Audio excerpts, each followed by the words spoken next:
Kaum muslimin jamaah Jumat rahimakumullah. Pada kesempatan kali ini, pada khutbah kita siang hari ini, khatib ingin membacakan sebuah firman Allah Subhanahu wa taala yang berbunyi, A'udzubillahi minasyaitonirrajim, wa aufu bi ahdillah. Innal ahda kana mas'ula. Yang artinya, hati-hatilah dengan janji yang telah engkau ungkapkan atau yang pernah engkau sampaikan. Innal ahda kana mas'ula. Karena setiap ucapan atau janji atau komitmen yang engkau ucapkan itu kana anhu mas'ula. Itu pasti akan dipertanggungjawabkan di hadapan Allah Subhanahu wa taala. Dalam kehidupan ini, dalam kehidupan sosial, mungkin kita sering mengucapkan kalimat-kalimat yang nadanya seperti janji.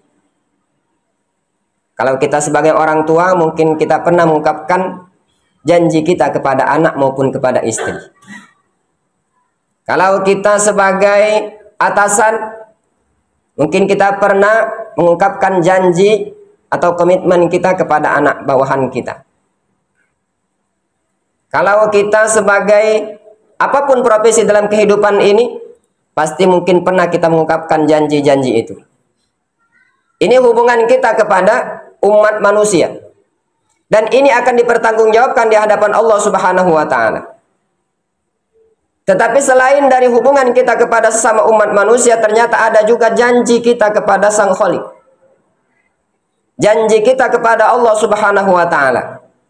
Kalau kita lihat di dalam Al-Qur'an itu disebutkan, Alastu bi rabbikum qalu bala. Pada saat kita ditiupkan oleh malaikat ruh kita ke dalam rahim ibu kita, pada saat itu kita berjanji kepada Allah Subhanahu wa taala. Ditanya oleh Allah Subhanahu wa taala kepada ruh yang ada di dalam rahim itu, Alastu bi rabbikum? Lalu kita jawab qalu bala. Allah mengatakan, apakah kamu meyakini bahwa aku ini adalah Tuhanmu? Dengan lantangnya kita menjawab pada saat itu, qalu bala. Benar ya Allah, Engkau adalah Tuhan kami. Kalau kita teliti atau kita bahas secara lebih detail lagi, kalimat di sini menggunakan kalimat Rabb. Kalau kita lihat di dalam konteks berbahasa, yakni bahasa Arab itu, Allah atau Tuhan di dalam bahasa itu ada yang disebut dengan ilah dan ada juga disebut dengan Rabb. Kalau ilah itu menandakan bahwa Allah sebagai tempat kita menyembah. Tetapi pada redaksi ayat ini Allah menggunakan kalimat Rabb, yakni Tuhan, yang mana Tuhan yang disebut di sini adalah Tuhan yang menguasai seluruh alam ini.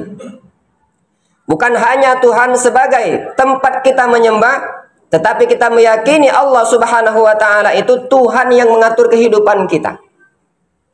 Berarti pada saat itu kita sudah berkomitmen, kita sudah berjanji kepada Allah Subhanahu wa taala mengatakan, Engkau itu ya Allah sebagai Tuhan kami. Lalu konsekuensi dari ucapan ini berarti kita terapkan di dalam sholat kita, yang mana mungkin pada saat kita membacakan doa iftitah, Inna sholati wa nusuki wa mahyaya wa mamati lillahi rabbil alamin.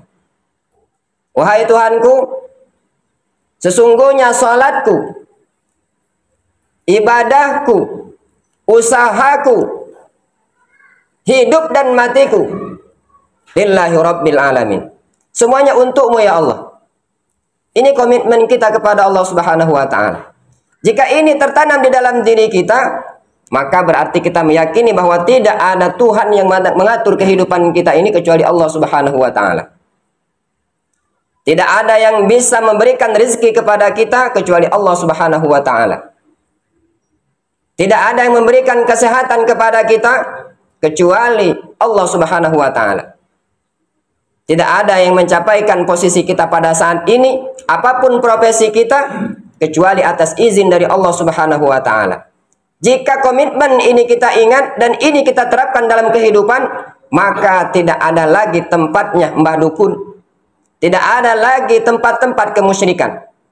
Kenapa? dia akan ingat dengan janjinya kepada Allah Subhanahu wa taala. Baik itu di alam rahim maupun pada saat kita melaksanakan ibadah sholat. Begitu juga dilanjutkan pada saat kita membacakan surah Al-Fatihah. Iyyaka na'budu wa iyyaka nasta'in. Ya Allah, hanya kepadamu lah aku menyembah dan hanya kepadamu lah aku memohon pertolongan. Jika kita komitmen dengan ucapan ini, maka segala aktivitas dalam kehidupan kita, tujuan kita hanyalah lillahi rabbil alamin.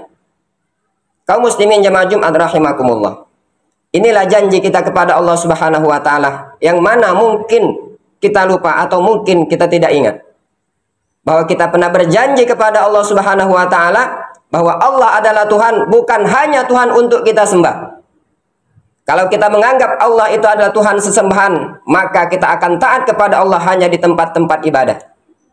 Di masjid ada Allah, tetapi pada saat masuk kantor, masuk ke lokasi kerja, kita tidak meyakini adanya Allah, maka disitulah timbul perbuatan-perbuatan curang. Tetapi kalau kita komitmen dengan kalimat iyyaka na'budu wa iyyaka nasta'in, Allah adalah Tuhan kita, bukan hanya Tuhan untuk kita sembah, tetapi Tuhan yang mengatur kehidupan kita. Memberikan rezeki kepada kita, meningkatkan karir kita, memberikan kesehatan kepada kita, memberikan kesempatan kepada kita, hanya Allah Subhanahu wa taala. Maka jika komitmen ini kita ingat dan kita yakini itu adalah pemberian dari Allah Subhanahu wa taala, maka kehidupan kita akan bahagia dalam menjalani kehidupan ini. Kaum muslimin jamaah Jumat rahimakumullah. Jadi kalau kita ingat dengan kalimat ayat di awal tadi, innal ahda kana mas'ula. Semua apa yang kita ucapkan akan dipertanggungjawabkan di hadapan Allah Subhanahu wa taala. Kalau hubungan kepada Allah Subhanahu wa taala, jika kesalahan kita lakukan, Allah itu Maha Pengampun, bisa dengan taubat dan istighfar kita kepadanya. Tetapi bagaimana jika ucapan itu kita ucapkan kepada sesama umat manusia?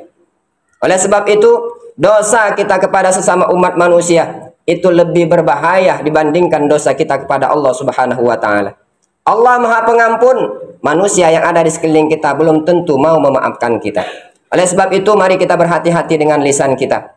Baik itu kepada atasan kita, kepada bawahan kita, kepada anak dan istri kita di rumah, ataupun kepada tetangga-tetangga kita yang ada di sekeliling kita. Mari kita perbaiki lisan kita. Kita berhati-hati dalam mengucapkan kalimat. Jangan sampai apa yang kita ucapkan itu akan dipertanggungjawabkan, dan pertanggungjawaban itu akan memberatkan kita di akhirat kelak.